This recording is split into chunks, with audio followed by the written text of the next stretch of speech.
আজকে আমি ঢাকা 10 আসনের প্রার্থী হিসেবে নমিনেশন ফর্ম কিনলাম এবং আপনারা জানেন যে ঢাকা 10 আসনটি ধানমন্ডি, হাজারীবাগ, নিউ মার্কেট, কলাবাগান এবং কামরাঙ্গীরচর 55 নম্বর ওয়ার্ড নিয়ে গঠিত একটি আসন। এই আসনের মানুষজনের অনেক আশা আকাঙ্ক্ষা আছে এই নির্বাচনকে ঘিরে এবং এই আসনের প্রত্যেকটি থানার ডেমোগ্রাফিটাই ডিফারেন্ট এবং প্রত্যেকের ভিন্ন ভিন্ন সমস্যা আছে এবং আমরা সেগুলো নিয়ে সামনের দিনে কাজ করতে চাই। ইতিমধ্যেই আমরা জনগণের সাথে কথা বলছি, তাদের সমস্যাগুলোর কথা শুনছি, সম্ভাব্য সমাধান নিয়ে আমরা কাজ করছি যে কিভাবে করা যায়। এবং আমি এই জার্নিতে ইতিমধ্যেই আমরা অ্যানাউন্স করেছি যে প্রার্থী হওয়ার বিষয়টি এবং এই জার্নিতে এই আসনের জনগণের এবং সারা দেশের মানুষের সহায়তা চাই। একই সাথে নির্বাচনকে ঘিরে আপনারা জানেন যে তফসিলের পরদিনই একটা অত্যন্ত দুঃখজনক ঘটনা ঘটেছে। আরেকজন স্বতন্ত্র প্রার্থী ঢাকা 8 আসনের ওসমান হাদি ভাইকে সেদিন গুলি করা হয়েছিল এবং তিনি শহীদ হয়েছেন।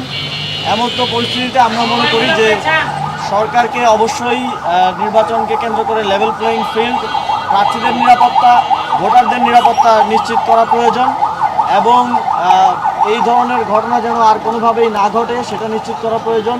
ওসমান হাদি একজন প্রার্থী ছিলেন, তিনি নির্বাচনের কার্যক্রম প্রায় 2 মাস আগে থেকেই শুরু করে দিয়েছিলেন। প্রতিদিন তিনি প্রচারণা করতেন। তিনি গণতান্ত্রিক উত্তরণের পক্ষে ছিলেন এবং নির্বাচনের পক্ষে ছিলেন। আমরা এখন শুনতে পাই যে নানা গোষ্ঠী দেশকে অস্থিতিশীল করার চেষ্টা করছে, নির্বাচনকে বানচালের চেষ্টা করছে। আওয়ামী লীগকে ছাড়া তারা কোনো ধরনের নির্বাচন হতে দিতে চায় না। আমরা স্পষ্টভাবে বলতে চাই যে বাংলাদেশের গণতান্ত্রিক রূপান্তরটা এখন অত্যন্ত গুরুত্বপূর্ণ বাংলাদেশের সামগ্রিক স্থিতিশীলতা, সার্বভৌমত্ব এবং স্বাধীনতা রক্ষার জন্য। ওসমান হাদির মতো আমরাও এই নির্বাচন যেন সঠিক সময়ে এবং সুষ্ঠু ব্যবস্থাপনার মধ্য দিয়ে স্বচ্ছ এবং নিরপেক্ষতার সাথে অনুষ্ঠিত হয় সেটা কামনা করি এবং সরকার এর জন্য প্রয়োজনীয় সকল ব্যবস্থা নেবে, এটাই আমাদের প্রত্যাশা থাকে। ইতিমধ্যেই আমরা দেখেছি যে আমাদের আসনে ঢাকা 10 আসনে যেই নির্বাচনের আচরণবিধি অন্যান্য প্রার্থীরা সেটা লঙ্ঘন করছেন। যদিও পোস্টার ব্যানার ছিঁড়ে ফেলার কথা ছিল, খুলে ফেলার কথা ছিল, নির্বাচনী প্রচারণা সংক্রান্ত কিছুই থাকার কথা ছিল না, কিন্তু আমরা এখনও দেখছি সেগুলো আছে এবং অনেকেই নির্বাচনী বুথ স্থাপন করছেন যেটা আসলে 22শে জানুয়ারির আগে করার কথা না। তো আমরা সরকারকে আহ্বান জানাবো এবং নির্বাচন কমিশনকে আহ্বান জানাবো এবং এই আসন সংশ্লিষ্ট যারা দায়িত্বে আছেন, ম্যাজিস্ট্রেট আছেন, এই যে আমরা নির্বাচন অফিসে আসলাম ওনারা আছেন, এই ধরনের কার্যক্রম যেন কোনো প্রার্থী না করতে পারে সেটা নিশ্চিত করতে হবে। কেউ যেন আচরণবিধি লঙ্ঘন না করে সেটা নিশ্চিত করতে হবে।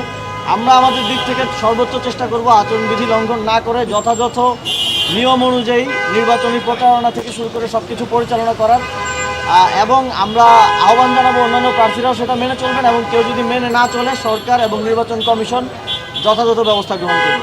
আমি মনে করি যে বিগত প্রায় 1.5 বছরের যে অভিজ্ঞতা সরকারের কাজ করতে গিয়ে আমার হয়েছে সেটা আমার নির্বাচনী আসনের জনগণের জন্য কাজ করার জন্য আমি কাজে লাগাবো এবং এই অভিজ্ঞতাটার অত্যন্ত প্রয়োজনীয় ছিল এবং এখন আমরা শিখেছি যে কিভাবে মানুষের সমস্যার সমাধান করতে হয়, কোন অফিসে কোন কাজ হয় এবং আমি মনে করি যে আমার আসনের জনগণের যে সমস্যাগুলো আছে, প্রত্যেকটি থানার প্রত্যেকটি ওয়ার্ডের ইন্ডিভিজুয়াল যে প্রবলেমগুলো আছে সেগুলো সমাধানের জন্য আমার সেই অভিজ্ঞতা কাজে আসবে এবং একই সাথে এই প্রত্যেকটি ওয়ার্ডেই অনেকেই আমাদেরকে সহযোগিতা করছেন, এগিয়ে আসছেন স্বতঃস্ফূর্তভাবে, কোনো ধরনের রাজনৈতিক ব্যাকআপ ছাড়া জনগণের পক্ষ থেকে একটা স্বতঃস্ফূর্ত অংশগ্রহণ আমাদের নির্বাচনী প্রচারণা এবং নির্বাচনী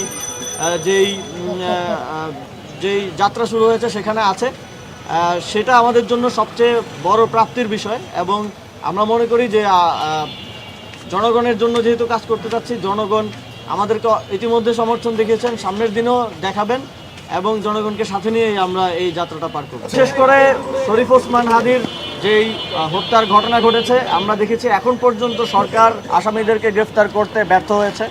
আসামিদেরকে আইডেন্টিফাই করা হয়েছে, তারা কোথায় আছে তাদেরকে সেটাও সরকার নিশ্চিত করতে পারছে না। এটা অত্যন্ত দুঃখজনক এবং এই জায়গা থেকে শুধু আমি না, সকল প্রার্থীর জন্যই একটা ঝুঁকির জায়গা থেকে যায়। বিশেষ করে জুলাই গণঅভ্যুত্থানে যারা নেতৃত্ব দিয়েছে তাদেরকে টার্গেট করা হচ্ছে বলে আমরা বিভিন্ন মাধ্যমে শুনতে পেরেছি, জানতে পেরেছি।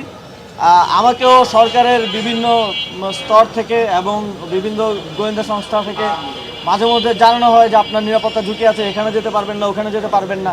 ফলে আমরা যদি ফ্রিলি মুভ না করতে পারি তাহলে নির্বাচনী প্রচারণার ক্ষেত্রে আমরা অনেকটাই পিছিয়ে যাওয়ার সম্ভাবনা আছে। সেক্ষেত্রে আমি মনে করি যে শুধু আমি না, এই ধরনের যাদের ক্ষেত্রেই ঝুঁকি আছে, এটা সরকার এবং সরকারের গোয়েন্দা সংস্থাগুলো ভালো বলতে পারবে, তাদেরকে নিরাপত্তা দেওয়ার জন্য সরকার সর্বোচ্চ ব্যবস্থা গ্রহণ করবে। সেটা প্রার্থী হোক, নির্বাচন কমিশন হোক, এই সম্পূর্ণ প্রক্রিয়ার সাথে যারা জড়িত আছেন সকলের নিরাপত্তা দেওয়াটা সরকারের এবং আইনশৃঙ্খলা রক্ষাকারী বাহিনীর দায়িত্ব।